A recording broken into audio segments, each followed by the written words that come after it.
I think आपने ये video काफी इस समय ट्रेंडिंग चल रही है और पहले से आपने देख रखा होगा। और भी ऐसे बहुत सारे मूवीज हैं और गेम्स हैं जिसमें ऐसे चीजें दिखाई जाती हैं, एक्शन दिखाया जाता है, लेकिन क्या ये रियल में पॉसिबल है? मुझे लगता है इसका आंसर आपको पहले से पता है। अभी के करंट टेक्नोलॉजी के हिसाब से ये चीजें अभी तक पॉसिबल नहीं है। अगर हम एरोस्पेस इंजीनियरिंग की बात करें, ऐसे स्टंट को लेने में बहुत सारे प्रॉब्लम्स आ सकते हैं, लेकिन जो सबसे मेन प्रॉब्लम, जो सबसे बड़ा प्रॉब्लम है, वो है मॉन्स्टर जी फोर्स। आपने फाइटर पायलट को देखा होगा कि उनके जो कपड़े होते हैं वो काफी ज्यादा फैंसी लगते हैं और वो काफी ज्यादा अट्रैक्टिव लगते हैं। बचपन में मुझे भी काफी ज्यादा ये कूल लगते थे। जैसे जैसे मैंने इसके बारे में पढ़ा और जाना, जो मेरी जो कूल लगने वाली जो फीलिंग थी वो अब एक पेनफुल फीलिंग में बदल गई, क्योंकि अब मुझे पता है कि जो वो ड्रेस पहनते हैं वो कितना ज्यादा उनके लिए पेनफुल होता है। मैं कोशिश करूंगा कि ये मॉन्स्टर जी फोर्स आपको क्लियरली समझ में आ जाए और आप मुझे बैक में हेल्प कर सकते हो मुझे मेरे चैनल को मोनेटाइज करवाने के लिए।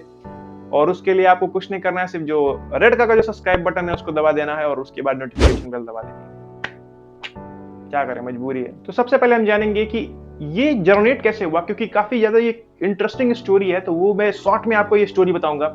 और जी फोर्स क्या होता है उसके बाद ये बात करेंगे, और उसके बाद हम बात करेंगे कि जी फोर्स कैसे एक एयरक्राफ्ट में जनरेट होते हैं। तो मेरे साथ इस वीडियो में लास्ट तक बने रहिए ताकि ये जो चीजें हैं ये आपको अच्छे से समझ में आ पाए। और ये आई थिंक आप लास्ट वीडियो देख रहे होंगे, क्योंकि इस वीडियो को बनाने के लिए मैंने यूट्यूब के लगभग सारे वीडियोस देखे हैं, नेट पूरा छान मारा है। तो जो भी मुझे कुछ मिला है वो मैं आपको यहाँ पे शो करूंगा इन शॉर्ट में बताने की कोशिश करूंगा मैं। अगर आप अर्थ सरफेस पे खड़े हो तो आपके ऊपर 1G का फोर्स लगता है, और अगर आप थोड़ा बहुत दौड़ते हो या फिर कुछ भी करते हो, जी फोर्स जो है आपको उतना ज्यादा पता नहीं चलेगा। जैसे कि फॉर एग्जांपल आप एक शांत बेडरूम में बैठे हो और 2 चींटियां बात कर रही हैं। सही एग्जांपल है? पता नहीं, कमेंट बॉक्स में बताओ। ओल्ड टाइम में लोग जो है वो मोस्टली जी फोर्स तब वो महसूस करते थे जब वो किसी हॉर्स राइडिंग करते थे या घोड़े से गिर जाते थे या फिर कहीं से कूदते थे, लेकिन इतना जी फोर्स जो होता है वो बॉडी एब्जॉर्ब कर लेती है और उतना पता नहीं चलता। इस बारे में पता तब चला जब पहली बार वर्ल्ड वॉर 1 में फाइटर जेट का यूज किया जा रहा था और एयर टू एयर कॉम्बैट में यानी डॉग फाइट में जो पायलट थे वो बेहोश हो रहे थे। और इसके ऊपर जो है डॉक्टरों ने बहुत ज्यादा रिसर्च किया और उन्हें कुछ भी पता नहीं चला था, क्योंकि हर चीज जो है बॉडी की जितने भी पैरामीटर्स होते हैं वो सब कुछ मेंटेन थे। तो कुछ पता नहीं चल रहा था कि ये अगर इनको कुछ हुआ है तो ये किस वजह से हुआ है। तो उन्होंने एक पेपर पब्लिश किया और उसका नाम रखा फेंटिंग इन द एयर। और उस टाइम के हिसाब से ये चीजें मान ली गई थी कि कोई भी ह्यूमन जो है वो 18G के ऊपर नहीं जा सकता। यानी अगर वो डॉग फाइट करता है या कोई भी फाइटर जेट अगर बनाया जाता है तो उसे 18G फोर्स जो है उसके अंडर रखना पड़ेगा। 18G के वो उधर आगे नहीं जा सकता।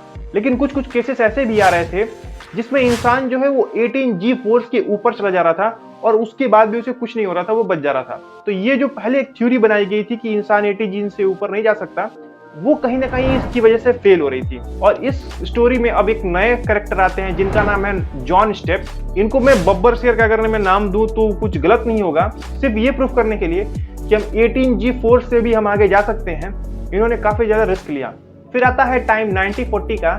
जॉन स्टेप जो कि हमारे बब्बर शेर हैं, वो एक फिजिशियन है एयरफोर्स के, और उनको ये टास्क दिया जाता है कि आप पता लगाइए कि एक्चुअल में फाइटर जेट के जो पायलट हैं उनको हो क्या रहा है, क्योंकि अगर हम 18G फोर्स से अगर हम ज्यादा जा सकते हैं तो जो भी कोई डॉग फाइट है वो हम आराम से जीत सकते हैं और एक एयर सुपीरियरिटी जो है वो पायलट को मिल सकती है। तो स्टार्टिंग में जॉन स्टेप को लगा कि ये जो है एक मैंगलिंग इफेक्ट है, यानी क्रैश की वजह से जो है ये कुछ उनको प्रॉब्लम आ रही है, बट फिर भी उन्हें पता नहीं था कि एक्चुअल में प्रॉब्लम क्या है। तो जॉन स्टेप ने एक जो सबसे पहले काम किया कि जो कॉकपिट थी उसको इन्होंने इंप्रूव करने की कोशिश की। जॉन स्टेपर ने रॉकेट पावर से जी विज बनाया जो कि एसिलेट कर सकता था इनको बहुत ही स्पीड में, और वो अचानक से ही नहीं फिर और वो रोक भी सकता था। इन्होंने सबसे पहले डमी का इस्तेमाल किया और डमी में अलग अलग सेंसर लगाए कि जो फोर्स है वो कहां कहां बॉडी पे आ रहा है, और इस चीज को कंफर्म करने के लिए उन्होंने खुद पर भी इसको ट्राई किया। 1948 तक जॉन स्टेप ने 16 टेस्ट किए और वो अब तक 35G तक जा चुके थे, जहां पे एक पहले जो मार्जिन था वो 18G का था और अब इन्होंने 35G तक मार्जिन रख दिया था। और ये चाहते थे कि उस एंड तक पहुंच सकें जहां तक एक ह्यूमन बॉडी जो है वो जी फोर्स को सह सकती है। जॉन स्टेप ये पता करना चाहते थे कि जो फाइटर में क्रैश के टाइम जो सीट इजेक्ट किया जाता है उसमें क्या फोर्सेस आते हैं और वो कहां तक जी फोर्स उस पे लगता है। तो 1950 में जॉन ने एक सोनिक विंड टनल बनाया और इसको टेस्ट किया, और अब जो है जॉन की क्यूरियोसिटी बढ़ती जा रही थी और वो रुक नहीं रही थी, और वो अब फाइनली वो टेस्ट करना चाहते थे कि एक्चुअल में कितना जा सकता है, क्योंकि उन्होंने छोटे छोटे काफी सारे टेस्ट किए थे और वो हर टेस्ट में वो कुछ न कुछ सीख रहे थे और आगे की तरफ बढ़ रहे थे। और अब जॉन को लग रहा था कि वो काफी ज्यादा अब एक हाई जी तक जो है वो जा सकते हैं। तो फिर समय आता है 1954 का, जब जॉन जो है 9 सॉलिड फ्यूल्ड रॉकेट जो है वो बर्न करते हैं और उनकी जो मैक्सिमम स्पीड होती है वो 632 माइल्स पर आवर, और वो भी 5 सेकंड के लिए, जो कि उस टाइम के हिसाब से ये बहुत ही ज्यादा है। 5 सेकंड एसिलेट करते हैं और फिर ये 1 सेकंड तक जो है डी एसिलेट करते हैं। वो इसलिए क्योंकि 5 सेकंड एसिलेट करने का मतलब हुआ कि वो उनकी स्पीड जो है वो 5 सेकंड तक बढ़ती है और 1 सेकंड में वो डी एसिलेट करते हैं, यानी उनकी स्पीड कम की जाती है, और उसके लिए 2 टन का जो है प्रेशर जो है वो यूज किया जाता है, उनके ऊपर यूज किया जाता है ताकि उसको अचानक से उसको रोक सके। जैसे कि किसी भी कार्गो एयरक्राफ्ट से एक हम बड़े से टैंक को गिरा रहे हैं और उसको जमीन पे क्रैश न हो, उसके लिए हम उसे एट द लास्ट मोमेंट हम उस पे एक पैराशूट खोल रहे हैं ताकि जो स्पीड है वो अचानक से कम हो जाए और जो टैंक है वो बच जाए। सेम यही तरीका वो भी यूज कर रहे थे डी एसिलेशन को पता करने के लिए। इसी के साथ उन्होंने 46.2 जी का फोर्स उन्होंने अपने ऊपर लिया और उनको कुछ नहीं हुआ, वो मरे नहीं। काफी लोगों को लगता था कि ये उनकी लास्ट ड्राइव होने वाली है, इतना फोर्स जो है वो कोई भी आदमी नहीं बर्दाश्त कर सकता, लेकिन उन्होंने 46.2 जी का फोर्स उन्होंने बर्दाश्त करके दिखा दिया और वो मरे भी नहीं। वो अपने उम्र के हिसाब से ही मरे, ऐसा कुछ नहीं है कि उन्हें कोई इंजरी हुई उसकी वजह से और वो मर गए।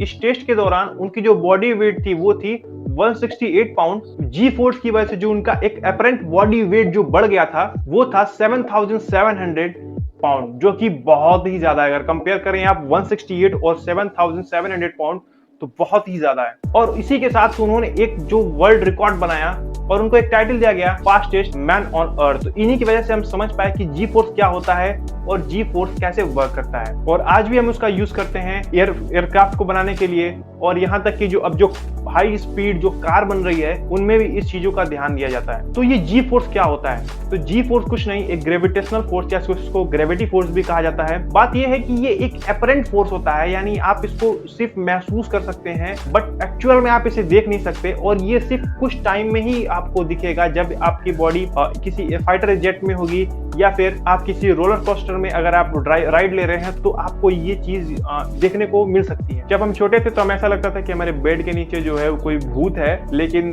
देखने पे नहीं दिखता था। तो सेम ऐसे ही ये जी फोर्स भी है, आपको सिर्फ महसूस होगा लेकिन जब आप देखोगे तो वो आपको दिखेगा नहीं। तो अब देखते हैं कि ये जो जी फोर्स है ये किसी भी एयरक्राफ्ट में जनरेट कैसे होता है, यानी कैसे कैसे हम इसको पता कर सकते हैं कि जो ये जी फोर्स है वो जनरेट हो रहा है। तो सबसे पहला है जिसकी वजह से जी फोर्स वेरी करता है वो है अर्थ के सेंटर से आप जितना दूर जाओगे उतना जी फोर्स जो है वो वेरी करता जाएगा। यानी अगर आप अर्थ के सेंटर से अगर आप दूर जा रहे हो तो जी फोर्स जो है वो कम होता जाएगा और जितना पास आओगे उतना जी फोर्स बढ़ता जाएगा। इसमें भी 2 कंडीशन होती है, या तो आप एक स्ट्रेट कहीं पर भी आप जी फोर्स जो है स्ट्रेटली जा रहे हो और आ रहे हो। दूसरा तरीका ये हो सकता है कि आप जो है अर्थ सरफेस से जा रहे हो, तो उससे क्या होगा कि इक्वेटर से जो है अर्थ सेंटर की जो डिस्टेंस है वो इक्वेटर से ज्यादा है कंपेयर टू अर्थ सेंटर से जो पोल की डिस्टेंस है वो कम है। तो यहाँ पर भी अगर आप ऐसे भी मूव करते हो तो यहाँ पे जो जी फोर्स है यहाँ पर भी ऐसे वेरी करता है। तो तीसरा और चौथा है एसिलेशन और डी एसिलेशन। एसिलेशन में क्या होगा कि जो आपकी स्पीड जो है वो धीरे धीरे बनती जाती है तो जी फोर्स जो है वो भी चेंज होता जाता है।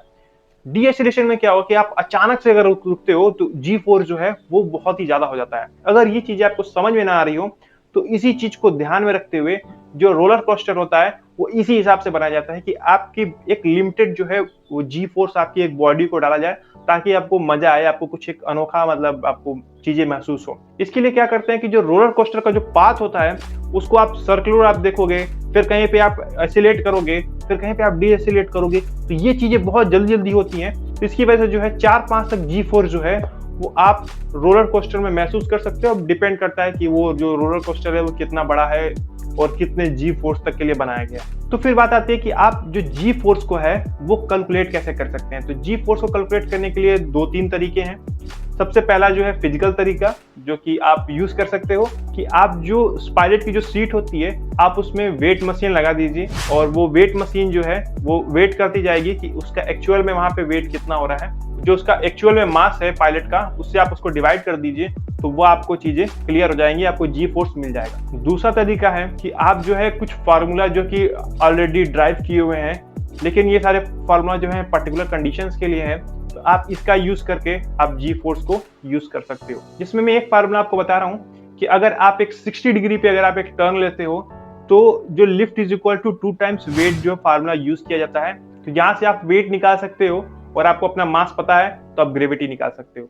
इस पे मैं रखता हूँ 10 लाइक का टारगेट। तो अगर आपको ये वीडियो पसंद आई तो इसको लाइक जरूर कर दीजिएगा और साथ ही साथ इस चैनल को सब्सक्राइब जरूर कर लीजिएगा। तो मैं अपनी सारी वीडियोस जो है वो अपनी मातृभाषा हिंदी में बनाना चाहता हूँ, तो इसके लिए आप प्लीज इसको शेयर करिए दूसरों को। ऐसा नहीं है कि मैं इंग्लिश में नहीं बना सकता, जो भी मैं स्क्रिप्टिंग करता हूँ वो सब कुछ इंग्लिश में करता हूँ, लेकिन मैं सारी चीजों को मैं हिंदी में बोलता हूँ ताकि जो हिंदी की जो लैंग्वेज है उसको एक प्योरिटी दे सकूं मैं। बट जो व्यूअर्स हैं वो काफी कम है इस कैटेगरी में, तो आप प्लीज इसको अपने फ्रेंड के साथ शेयर करिए, काफी हेल्पफुल होगा मेरे लिए। फिर मिलते हैं नेक्स्ट वीडियो में। जय हिंद।